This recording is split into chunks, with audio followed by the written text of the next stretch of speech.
মাগরিবের পরে কারো সঙ্গে কথা না বলে এই দোয়াটি 7 বার পরে আল্লাহ তাআলার কাছে যা চাইবেন আল্লাহ আপনাকে তাই দান করবে।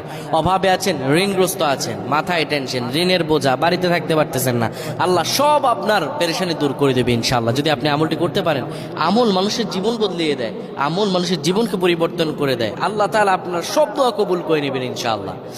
মাগরিব নামাজের পরে কিবলামুখী হয়ে থাকবেন, কারো সঙ্গে কথা বলবেন না, কারো সঙ্গে কথা না বলে কিবলামুখী হয়ে আপনি পড়বেন আল্লাহুম্মা আজিরনা মিনান নার, আল্লাহুম্মা আজিরনা মিনান নার, আল্লাহুম্মা আজিরনা মিনান নার।